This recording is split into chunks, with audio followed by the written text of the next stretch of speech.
Chapter 20. Then David fled from Naioth at Ramah and went to Jonathan and asked, What have I done? What is my crime? How have I wronged your father, that he is trying to take my life? Never. Jonathan replied, You are not going to die. Look, my father doesn't do anything, great or small, without confiding in me. Why would he hide this from me? It's not so. But David took an oath and said, Your father knows very well that I have found favor in your eyes, and he has said to himself, Jonathan must not know this, or he will be grieved. Yet as surely as the Lord lives, and as you live, there is only a step between me and death. Jonathan said to David, Whatever you want me to do, I'll do for you. So David said, Look, tomorrow is the new moon festival, and I am supposed to dine with the king. But let me go and hide in the field until the evening of the day after tomorrow.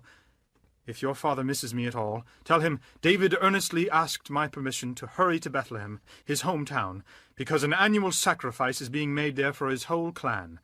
If he says, Very well, then your servant is safe. But if he loses his temper, you can be sure that he is determined to harm me. As for you, show kindness to your servant, for you have brought him into a covenant with you before the Lord. If I am guilty, then kill me yourself. Why hand me over to your father? Never! Jonathan said. If I had the least inkling that my father was determined to harm you, wouldn't I tell you? David asked, Who will tell me if your father answers you harshly? Come, Jonathan said. Let's go out into the field. So they went there together. Then Jonathan said to David, By the Lord, the God of Israel, I will surely sound out my father by this time the day after tomorrow. If he is favorably disposed toward you, will I not send you word and let you know?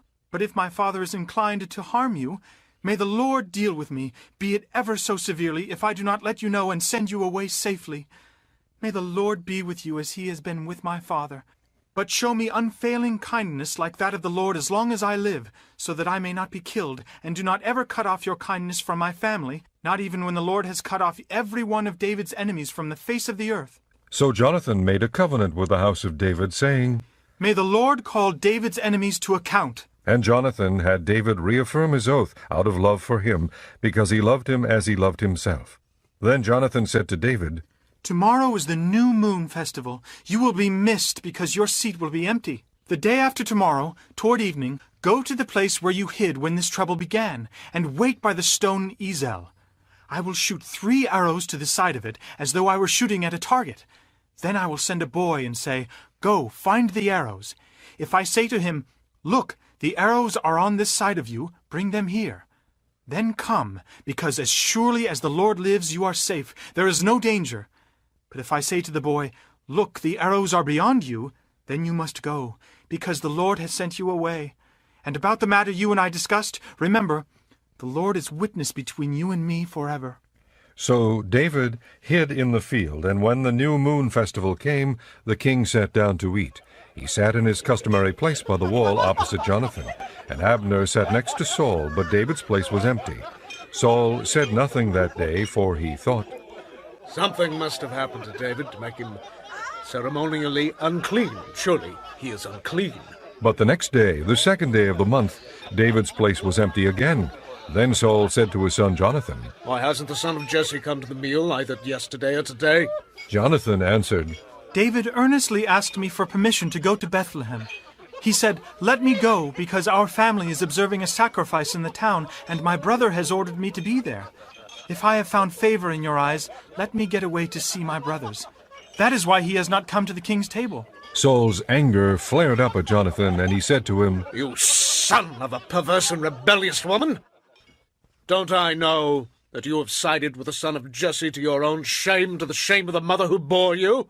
As long as the son of Jesse lives on this earth, neither you nor your kingdom will be established. Now send and bring him to me, for he must die. Why should he be put to death? What has he done? Jonathan asked his father. But Saul hurled his spear at him to kill him. Then Jonathan knew that his father intended to kill David. Jonathan got up from the table in fierce anger. On that second day of the month he did not eat, because he was grieved at his father's shameful treatment of David. In the morning Jonathan went out to the field for his meeting with David. He had a small boy with him, and he said to the boy, Run and find the arrows I shoot. As the boy ran, he shot an arrow beyond him. When the boy came to the place where Jonathan's arrow had fallen, Jonathan called out after him, Isn't the arrow beyond you? Then he shouted, Hurry! Go quickly! Don't stop! The boy picked up the arrow and returned to his master. The boy knew nothing of all this, only Jonathan and David knew. Then Jonathan gave his weapons to the boy and said, Go, carry them back to town. After the boy had gone, David got up from the south side of the stone and bowed down before Jonathan 3 times with his face to the ground. Then they kissed each other and wept together. But David wept the most. Jonathan said to David, Go in peace, for we have sworn friendship with each other in the name of the Lord, saying, The Lord is witness between you and me, and between your descendants and my descendants forever. Then David left, and Jonathan went back to the town. Chapter 2. When I came to you, brothers, I did not come with eloquence or superior wisdom as I proclaimed to you the testimony about God. For I resolved to know nothing while I was with you except Jesus Christ and Him crucified. I came to you in weakness and fear and with much trembling. My message and my preaching were not with wise and persuasive words, but with a demonstration of the Spirit's power, so that your faith might not rest on men's wisdom, but on God's power. We do, however, speak a message of wisdom among the mature, but not the wisdom of this age or of the rulers of this age who are coming to nothing. No, we speak of God's secret wisdom, a wisdom that has been hidden, and that God destined for our glory before time began. None of the rulers of this age understood it, for if they had, they would not have crucified the Lord of glory. However, as it is written, No eye has seen, no ear has heard, no mind has conceived what God has prepared for those who love Him. But God has revealed it to us by His Spirit. The Spirit searches all things, even the deep things of God. For who among men knows the thoughts of a man except the man's spirit within him? In the same way no one knows the thoughts of God except the Spirit of God. We have not received the spirit of the world, but the Spirit who is from God, that we may understand what God has freely given us. This is what we speak, not in words taught us by human wisdom, but in words taught by the Spirit, expressing spiritual truths in spiritual words. The man without the Spirit does not accept the things that come from the Spirit of God, for they are foolishness to him, and he cannot understand them, because they are spiritually discerned. The spiritual man makes judgments about all things, but he himself is not subject to any man's judgment. For who has known the mind of the Lord, that he may instruct him? But we have the mind of Christ. Chapter 5. Remember, O Lord, what has happened to us. Look and see our disgrace. Our inheritance has been turned over to aliens, our homes to foreigners. We have become orphans and fatherless, our mothers like widows. We must buy the water we drink. Our wood can be had only at a price. Those who pursue us are at our heels. We are weary and find no rest. We submitted to Egypt and Assyria to get enough bread. Our fathers sinned and are no more, and we bear their punishment. Slaves rule over us, and there is none to free us from their hands. We get our bread at the risk of our lives because of the sword in the desert. Our skin is hot as an oven, feverish from hunger. Women have been ravished in Zion, and virgins in the towns of Judah. Princes have been hung up by their hands. Elders are shown no respect. Young men toil at the millstones. Boys stagger under loads of wood. The elders are gone from the city gate. The young men have stopped their music. Joy has gone from our hearts. Our dancing has turned to mourning. The crown has fallen from our head. Woe to us, for we have sinned. Because of this our hearts are faint. Because of these things our eyes grow dim. For Mount Zion, which lies desolate with jackals prowling over it. You, O Lord, reign forever.